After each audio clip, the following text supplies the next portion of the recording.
ಇವತ್ತಿನ ಪತ್ರಿಕಾಗೋಷ್ಠಿಗೆ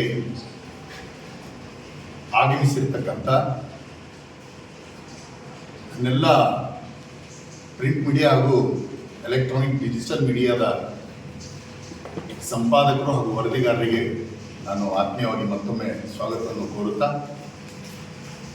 ವೇದಿಕೆ ಮೇಲೆ ನನ್ನ ಜೊತೆ ಆಸೀನರಾಗಿರ್ತಕ್ಕಂಥ ಉಪಾಧ್ಯಕ್ಷರಾದ ಸಂಗಮೇಶ್ ಕಾರಮಂಗಿ ಅವರೇ, ಇನ್ನೋರ್ವ ಉಪಾಧ್ಯಕ್ಷರಾದಂಥ ಉತ್ತಮ್ ಪುರಿ ಅವರೇ, ಪ್ರಧಾನ ಕಾರ್ಯದರ್ಶಿಗಳಾದಂಥ ಪಂಡಿತರಾಜ್ ಮೇತ್ರಿ ಅವರೇ ಹಾಗೂ ಶಾವರಾಜ್ ಪವಾರ್ ಅವರೇ, ಬಂಧುಗಳೇ, ಇವತ್ತ ಪತ್ರಿಕಾಗೋಷ್ಠಿ ಕರೆದಿರ್ತಕ್ಕಂಥ ಉದ್ದೇಶ ಏನಂತಂದ್ರೆ, ಭಾಲ್ಕಿಯಲ್ಲಿ ಕೆಲವು ದಿನಗಳಿಂದ ಬಿಜೆಪಿಗೆ ನಷ್ಟ ಮಾಡತಕ್ಕಂಥ, ಬಿಜೆಪಿಯ ಸಂಘಟನೆ ಮೇಲೆ ಒಂದು ಒಳಪೆಟ್ಟು ಕೊಡ್ತಕ್ಕಂಥ, ಕಾರ್ಯಕರ್ತರ ದಿಕ್ಕು ತಪ್ಪಿಸ್ತಕ್ಕಂಥ ಕೆಲಸ ವ್ಯವಸ್ಥಿತವಾಗಿ ನಡೀತಾ ಇದೆ. ಅದು ಯಾವ ರೀತಿ ನಡೀತಾ ಇದೆ ಅನ್ನೋದಕ್ಕೆ ಒಂದು ಸವಿಸ್ತಾರವಾಗಿ ತಮ್ಮ ಗಮನಕ್ಕೆ ತರಬೇಕಂತ ಹೇಳಿ ಇವತ್ತಿನ ಪತ್ರಿಕಾಗೋಷ್ಠಿಯನ್ನು ಕರೆದಿದ್ದೀವಿ. ಮಾನ್ಯರೇ, 2023ದಾಗ ಏನು ವಿಧಾನಸಭೆ ಚುನಾವಣೆ ಆಯಿತು, ಆ ಚುನಾವಣೆಯಲ್ಲಿ ನಮ್ಮ ಪಕ್ಷದಲ್ಲಿರ್ತಕ್ಕಂಥ ಡಿ.ಕೆ. ಸಿದ್ದರಾಮಯ್ಯ ಖಾನಾಪುರವರೆಗೆ ಬಿಜೆಪಿ, ಖಾನಾಪುರ ನಂತರ ನಾನು ಬೇರೆ ಅಂತ ಹೇಳಿ ಬಹಿರಂಗವಾಗಿ ವೇದಿಕೆ ಮೇಲೆ ಹೇಳಿದರು. ಈ ಒಂದು ಸ್ಟೇಟ್ಮೆಂಟು ಆಮೇಲೆ ಬೀದರ್ ವಿಧಾನಸಭಾ ಕ್ಷೇತ್ರದಲ್ಲಿ ಪಕ್ಷದ ಅಭ್ಯರ್ಥಿಯನ್ನು ಬಿಟ್ಟು ವಿರೋಧ ಪಕ್ಷದ ಅಭ್ಯರ್ಥಿಗೆ ಸಪೋರ್ಟ್ ಬಹಿರಂಗವಾಗಿ ಮಾಡಿದ್ದಕ್ಕಾಗಿ ಕಂಪ್ಲೇಂಟ್ಸ್ ಎಲ್ಲ ಆಗಿ ರಾಜ್ಯದ ಶಿಸ್ತು ಸಮಿತಿಗೆ ಅದರ ಬಗ್ಗೆ ಎಲ್ಲ ದೂರುಗಳ ಹೋದ ಮೇಲೆ ಕರ್ನಾಟಕ ರಾಜ್ಯದ ಬಿಜೆಪಿಯ ಒಂದು ಶಿಸ್ತು ಸಮಿತಿ ಅವರಿಗೆ ನೋಟಿಸ್ ಕೊಟ್ಟು ಅವರು ಕೊಟ್ಟಿರ್ತಕ್ಕಂಥ ಉತ್ತರ ಸರಿಯಾಗಿಲ್ಲ, ಸಮಂಜಸವಾಗಿಲ್ಲ ಅಂತೇಳಿ ಅವರಿಗೆ 6 ವರ್ಷಗಳ ಕಾಲ ಪಕ್ಷದಿಂದ ಉಚ್ಚಾಟನೆ ಮಾಡಿರ್ತಾರೆ. ಈ ವ್ಯಕ್ತಿ ಇತ್ತೀಚಿನ ದಿನಗಳಲ್ಲಿ ನಾರಂಜ ಫ್ಯಾಕ್ಟರಿಯ ಅಧ್ಯಕ್ಷರಾಗಿಯೂ ಕೆಲಸ ಮಾಡ್ತಿರ್ತಾರೆ, ತಮಗೆಲ್ಲ ಗೊತ್ತಿರೋ ವಿಷಯ. ಒಂದು ಕಡೆ ಪಕ್ಷದಲ್ಲೇ ಇದ್ದು ಪಕ್ಷದ ಶಿಸ್ತಿನ ಸಿಪಾಯಿ ಅಂತ ಹೇಳ್ತಾನೆ, ಪಕ್ಷಕ್ಕೆ ಬೆನ್ನಿಗೆ ಚೂರಿ ಆಗ್ತಕ್ಕಂಥ ಕೆಲಸ. ಒಂದು ಸ್ಥಳದಲ್ಲಿದ್ದಾಗ ನಾನು ಪಕ್ಷ ನಿಷ್ಠಾವಂತ, ಇದೊಂದು ಸ್ಥಳಕ್ಕೆ ಹೋದಾಗ ನಾನು ವ್ಯಕ್ತಿ ನಿಷ್ಠಾವಂತ ಅಂತಕ್ಕಂಥ 2 ಪಾಲಿಸಿ ಮೇಲೆ ಮಾತನ್ನ ಆಡ್ತಾರೆ, ಬಹಿರಂಗವಾಗಿ ಆಡ್ತಾರೆ, ಮತ್ತೆ ಘಂಟಾಘೋಷವಾಗಿ ಹೇಳ್ತಾರೆ ಕಿ ನಾನು ಸತ್ಯವನ್ನೇ ಹೇಳ್ತೀನಿ, ಸತ್ಯವಾಗಿ ಮಾತಾಡ್ತೀನಿ. ಪಕ್ಷದೊಳಗೆ ಕೆಲಸ ಮಾಡಿದ್ರು ಕೂಡ ತನ್ನನ್ನು ತಾನು ಬೆನ್ನು ತಟ್ಕೊಂಡು ತನ್ನನ್ನು ತಾನೇ ಸಮಾಜಕ್ಕೆ ಕೊಟ್ಕೊಳ್ತಾರೆ.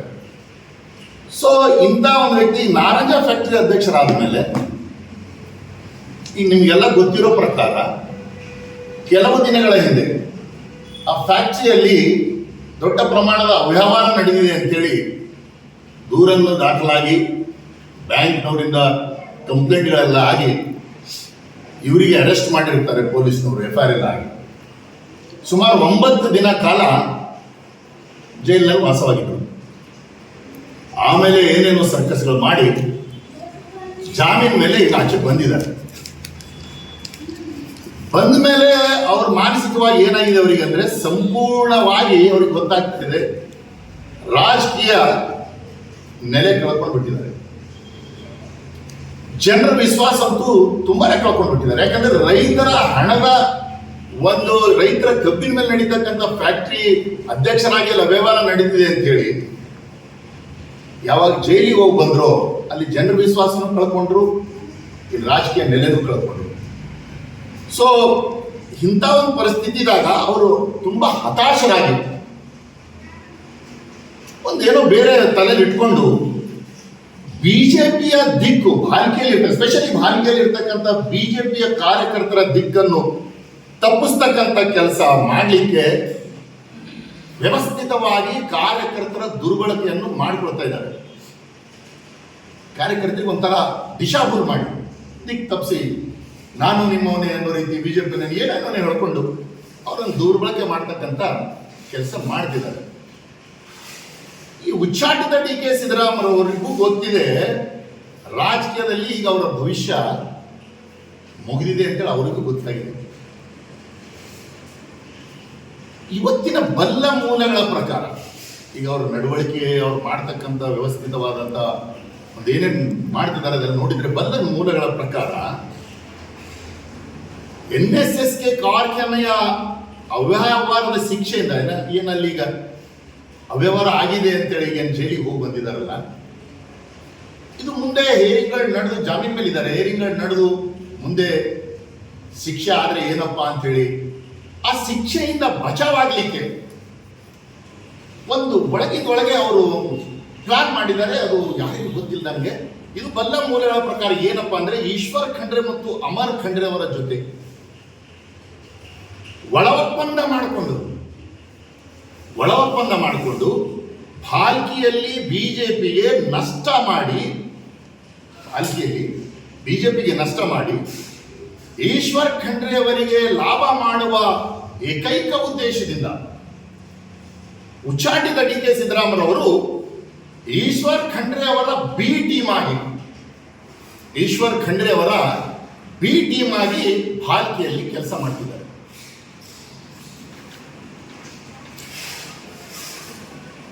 ಈ ಬಿಜೆಪಿಯಿಂದ ಉಚ್ಚಾಟಿಸಲ್ಪಟ್ಟ ಡಿ ಕೆ ಸಿದ್ದರಾಮಯ್ಯ ಅವರು ಸದ್ಯ ಯಾವುದೇ ರಾಜಕೀಯ ಪಕ್ಷದ ಸದಸ್ಯರು ಇಲ್ಲ. ಯಾವ ರಾಜಕೀಯ ಪಕ್ಷದ ಇಂತಹ ಕರಾಳ ಪರಿಸ್ಥಿತಿಯಲ್ಲಿ ಅವರಿದ್ದಾರೆ ಅಂತಂದ್ರೆ ಯಾವ ಪಕ್ಷದೂ ಸದಸ್ಯತ್ವ ಈ ಸದ್ಯ ಅವರ ಹತ್ರ ಇಲ್ಲ. ಅಂತ ಕರಾಳ ಪರಿಸ್ಥಿತಿಯಲ್ಲಿ ಅವರಿದ್ದಾರೆ. ಇಂಥ ಪರಿಸ್ಥಿತಿಯಲ್ಲಿ ಇದ್ದ ಕಾರಣ ಡಿ ಕೆ ಸಿದ್ದರಾಮಯ್ಯ ಏನ್ ಮಾಡ್ತಿದ್ದಾರೆ ಅಂದ್ರೆ ಮುಗ್ಧ ಜನರ ದಾರಿ ತಪ್ಪಿಸಿ, ಜನ ಮುಗ್ದಿರ್ತಾರೆ, ಏನೋ ಹೇಳಂತಾರೆ ಅಂದ್ರೆ ನಿಜ ಹೇಳತ್ತಿರ್ಬೇಕಪ್ಪ ಅಂತ, ಮುಗ್ಧ ಜನರ ದಾರಿ ತಪ್ಪಿಸಿ ದಿನಕ್ಕೊಂದು ಢೋಂಗಿ ಸಂಘಟನೆಗಳನ್ನು ಕಟ್ಟಿಕೊಂಡು ನಾನು ತುಂಬಾ ಸಾಚಾ ಇದ್ದೀನಿ, ನಿಮ್ಮ ಸೇವಕನಾಗಿದ್ದೀನಿ, ನಿಮಗೋಸ್ಕರ ಪ್ರಾಣ ಕೊಡ್ತೀನಿ ಅನ್ನುವಂತ ಬಹುರೂಪಿ ಪಾತ್ರವನ್ನು ಧರಿಸಿ ಜನರ ಮಧ್ಯದಲ್ಲಿ ಬಂದು ಮುಗ್ಧ ಜನರಿಗೆ ಮೋಸ ಮಾಡ್ಲಿಕ್ಕೆ ಹೊರಟಿದ್ದಾರೆ. ಅನೇಕ ಈ ವಿಚಿತ್ರ ಈ ರೀತಿಯ ಒಳಗೊಂದು ಹೊರಗೊಂದು ಇಟ್ಕೊಂಡು ಜನರಿಗೆ ಮೋಸ ಮಾಡಲು ಹೊರಟಿದ್ದಾರೆ.